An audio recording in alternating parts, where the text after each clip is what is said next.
और आज जेपी यानी जयप्रकाश नारायण की जयंती है। ऐसे में आज लखनऊ में अखिलेश यादव जयप्रकाश नारायण अंतर्राष्ट्रीय सेंटर जा सकते हैं।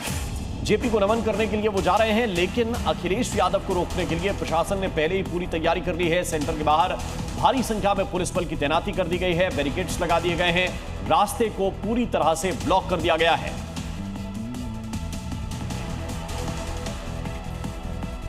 ज्यादा जानकारी के साथ प्रीति श्रीवास्तव इस वक्त हमारे साथ जुड़ गई है। प्रीति, एक बार फिर से जेपी की जयंती पर हंगामा होने के आसार हैं क्या? देखिए, इस समय मैं जयप्रकाश नारायण जो सेंटर है वहाँ पर खड़ी हुई हूँ और यहाँ की तस्वीरें आपको दिखाऊं। ये वो तस्वीरें हैं जहाँ पर अखिलेश यादव जो है वो पहुँचने वाले हैं। कहा जा रहा है कि अखिलेश यादव जो है वो यहाँ पर आएंगे और जयप्रकाश नारायण की जो आज जयंती है वहाँ पे फूल माला चढ़ाएंगे। लेकिन पिछले साल भी इसी जगह पे हंगामा हुआ था और इस साल भी ऐसे ही आसार है। ये आपको बैरिकेड्स यहाँ पर आपको नज़र आ रही होंगी, यहाँ पे पूरी तरीके से बैरिकेड्स कर दी गई हैं और ये गोमती नगर से आने वाला ये मुख्य रास्ता है जहां से आप इस सेंटर पर पहुंच सकते हैं। मैं आपको दिखाऊं कि यहां पर आप देख पा रहे होंगे कि चंद कदमों की दूरी पर भी ये जो पूरी जो सड़क है, जो मुख्य मार्ग है, उसको बैरिकेड्स कर दिया गया है, पूरे रास्ते को ब्लॉक कर दिया गया है और ये मुख्य द्वार है। और यहाँ पर आपको एक टीन की अस्थायी दीवार दिख रही होगी। यहाँ पे टीन की अस्थायी दीवार बना दी गई है और इसके पीछे जो है ईंटों की जो दीवार बना दी गई है। आपको याद होगा कि पिछले साल यहाँ पर एक मुख्य द्वार हुआ करता था जो कि लोहे का था, 15 फीट से ऊंचा था, जिसको पिछले साल अखिलेश यादव जो है वो फांद के अंदर चले गए थे। हालांकि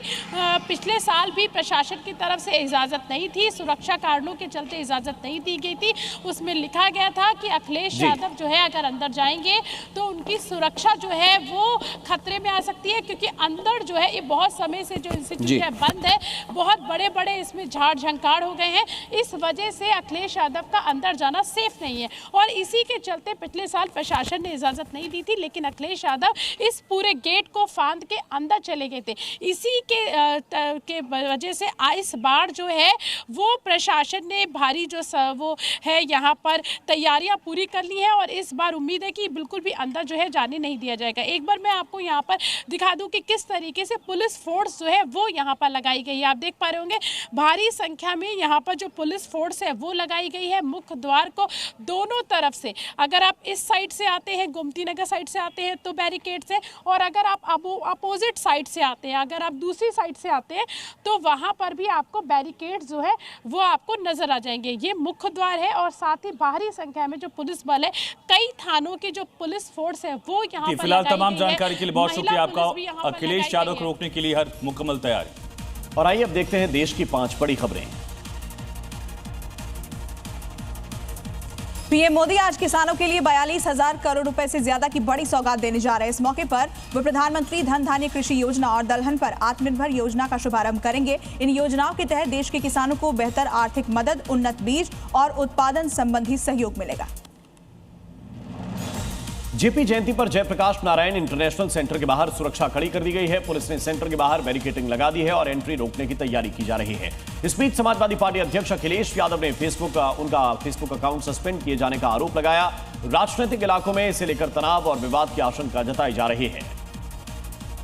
आज अफगानिस्तान के विदेश मंत्री आमिर मुताकी देवबंद पहुंचेंगे। वो शहर में पढ़ाने वाले टीचर्स और वरिष्ठ इस्लामिक विद्वान मौलाना अरशद मदी से मुलाकात करेंगे। सुरक्षा एजेंसियां इस दौरान हाई अलर्ट पर हैं। विदेश मंत्री का यह दौरा धार्मिक और शैक्षिक संवाद को मजबूत करने के मकसद से किया जा रहा है। गाजियाबाद के एक होटल में बीती रात आग लग गई। आग बेसमेंट से शुरू होकर पूरी बिल्डिंग को अपनी चपेट में ले लिया। सूचना मिलते ही दमकल टीम मौके पर पहुंची और फायर ब्रिगेड की मदद से होटल में फंसे लोगों को सुरक्षित बाहर निकाला गया। इस हादसे में किसी के हताहत होने की खबर नहीं है। हादसे की वजहों की जांच की जा रही है। इजरायल को लेकर पाकिस्तान के लाहौर और दूसरे शहरों में हालात बेहद तनावपूर्ण बने हुए हैं। पुलिस और इस्लामिक कट्टरपंथी संगठन तहरीक-ए-लब्बैक के समर्थकों के बीच लाहौर में हिंसक झड़प हुई। सुरक्षा बलों ने हालात को काबू में लाने की कोशिश की, लेकिन कई इलाकों में हिंसा और विरोध प्रदर्शन जारी रहा। तनाव बढ़ने की वजह से कई जगहों पर इंटरनेट सेवा बंद कर दी गई है। बिहार विधानसभा चुनाव से जुड़ी हुई एक बड़ी खबर इस वक्त मिल रही है। दिल्ली में आज एनडीए की एक बड़ी बैठक होने जा रही है और बैठक के बाद एनडीए की ओर से सीट शेयरिंग की घोषणा आज संभव है। एनडीए में सीट शेयरिंग का फॉर्मूला तय हो चुका है। सूत्रों के हवाले से ये जानकारी मिल रही है। तो दिल्ली में आज एनडीए की बड़ी बैठक है।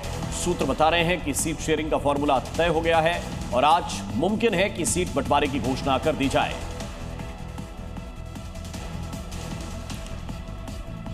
अब जो सूत्र बता रहे हैं उसको समझने की कोशिश करते हैं। सूत्र यह बता रहे हैं कि जो फॉर्मूला तय हुआ है वो कुछ ऐसा दिखता है। जेडीयू को 101 सीट मिल सकती है, बीजेपी 100 सीटों पर चुनाव लड़ सकती है, एलजेपी यानी कि चिराग पासवान की पार्टी 29 सीटों पर और हम यानी मांझी की पार्टी 7 सीटों पर अपने प्रत्याशी उतार सकती है, जबकि राष्ट्रीय लोक मोर्चा को 6 सीटें मिल सकती हैं। तो बीजेपी के कोर ग्रुप की बैठक है आज और एनडीए में सीट बंटवारे को लेकर सस्पेंस जो चल रहा है वो आज खत्म होने की उम्मीद है।